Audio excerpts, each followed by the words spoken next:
మమతా భక్తి ప్రపంచం యూట్యూబ్ ఛానల్కి స్వాగతం.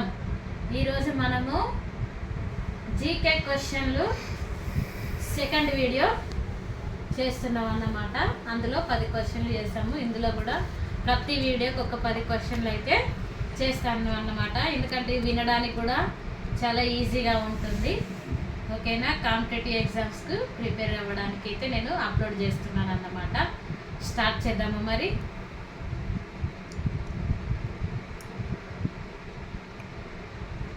భాగం 2. Question number 1. సముద్ర జలాల రంగును నీలంగా కనిపించడానికి ప్రధాన కారణం ఏమిటి? ప్రశ్న మరొకసారి. సముద్ర జలాల రంగు నీలంగా కనిపించడానికి ప్రధాన కారణం ఏమిటి? సమాధానం కాంతివికిరణం మరియు స్కాటరింగ్ ఆఫ్ లైట్. కాంతివికిరణము, scattering of light. Question number 2. ఉత్తరం నుండి దక్షిణం వరకు భారతదేశ పొడవు ఎంత? ప్రశ్న మరొకసారి. ఉత్తరం నుండి దక్షిణం వరకు భారతదేశ పొడవు ఎంత? సమాధానం 3200 కిలోమీటర్లు. 3200 కిలోమీటర్లు. ఇలాంటి కంపల్సరీ గుర్తుంచుకోవాలన్నమాట. ఆంధ్రప్రదేశ్లో మాంగానీస్ నిక్షేపాలు ఎక్కువగా ఉన్న జిల్లా ఏది? ప్రశ్న మరొకసారి. ఆంధ్రప్రదేశ్లో మాంగానీస్ నిక్షేపాలు ఎక్కువగా ఉన్న జిల్లా ఏది? శ్రీకాకుళం. Question number 2. అచ్చు యంత్రాన్ని కనుగొన్నది ఎవరు? అచ్చు యంత్రాన్ని కనుగొన్నది ఎవరు? John Gutenberg. Question number 3.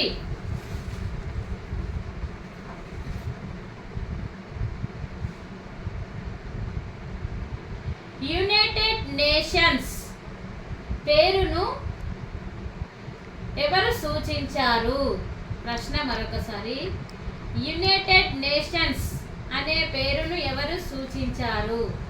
సమాధానం Franklin D Roosevelt. Franklin D Roosevelt. Question number 4. భారతదేశపు మొదటి అంతరిక్ష పరిశీలన కేంద్రం పేరు ఏమిటి? ప్రశ్న మరొకసారి. భారతదేశపు మొదటి అంతరిక్ష పరిశీలన కేంద్రం పేరు ఏమిటి? సమాధానం ఇండియన్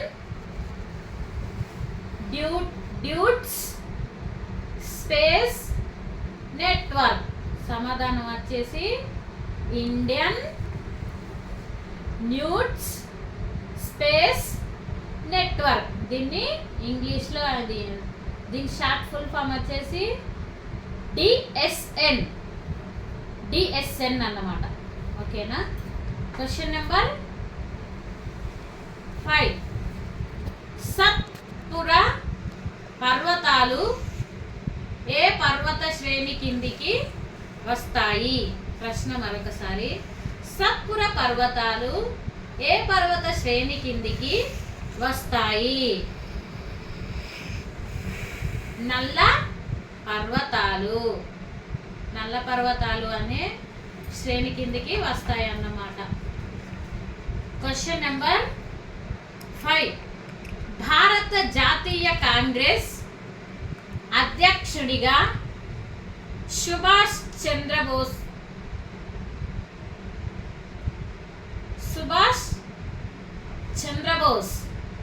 ఎన్నికైన సంవత్సరం ఏది? ప్రశ్న మరొకసారి. భారత జాతీయ కాంగ్రెస్ అధ్యక్షునిగా సుభాష్ చంద్రబోస్ ఎన్నికైన సంవత్సరం ఏది? సమాధానం 1938. హరిపుర సమావేశం అంటే ఆయన 1938లో హరిపుర సమావేశంలో ఎన్నికైంది అన్నమాట. ఓకేనా? Question number 5. క్షీర ధల మాలంలో ఉండే శుద్ధ జలాన్ని సూచించగా దేన్ని పేర్కొంటారు? ప్రశ్న మరొకసారి. క్షీరదల మలంలో ఉండే శుద్ధ జలాన్ని యథాతథంగా సూచించగా దేన్ని పేర్కొంటారు? సమాధానం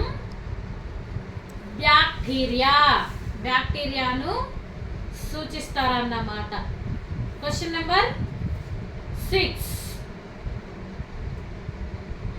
ఎల్ నీనో సముద్రం ప్రవాహం ప్రయాణించే తీరం ఏది? ప్రశ్న మరొకసారి. ఎల్ నీనో సముద్రం ప్రవాహం ప్రయాణించే తీరం ఏది? సమాధానం దక్షిణ అమెరికా. దక్షిణ అమెరికాలో ఈ ఎల్ నీనో ప్రవాహం అనేది ప్రవహిస్తుందన్నమాట. Question number 7. భారతదేశం ఒక సార్వభౌమ లౌకిక ప్రజాస్వామ్య గణతంత్రం అనే పదాలు ప్రధానంగా ఏ భావనను ప్రతిబింబిస్తాయి? ప్రశ్న మరొకసారి. భారతదేశం ఒక సార్వభౌమ లౌకిక ప్రజాస్వామ్య గణతంత్రం అనే పదాలు ప్రధానంగా ఏ భావనను ప్రతిబింబిస్తాయి? సమాధానం ప్రజల భౌమాతృత్వం. ఓకేనా? క్వశ్చన్ నెంబర్ 7 ఎన్నిసార్లు చెప్తావు? Question number 8. సరిగ్గా నిల్వ చేయని వేరుశనగల వల్ల ఏ టాక్సిన్ ఉత్పత్తి అవుతుంది? ప్రశ్న మరొకసారి. సరిగ్గా నిల్వ చేయని వేరుశనగల వల్ల ఏ టాక్సిన్ ఉత్పత్తి అవుతుంది? సమాధానం అప్లాటాక్సిన్ అనేది ఉత్పత్తి అవుతుందన్నమాట. Question number 9. తెలంగాణ జాతీయ గీతం, తెలంగాణ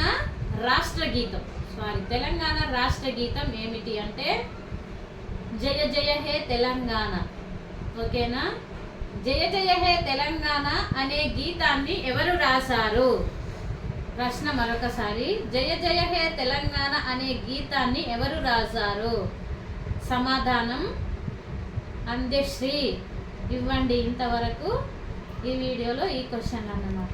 నా వీడియో కనుక మీకు నచ్చితే సబ్స్క్రైబ్ చేయండి, లైక్ చేయండి, షేర్ చేయండి.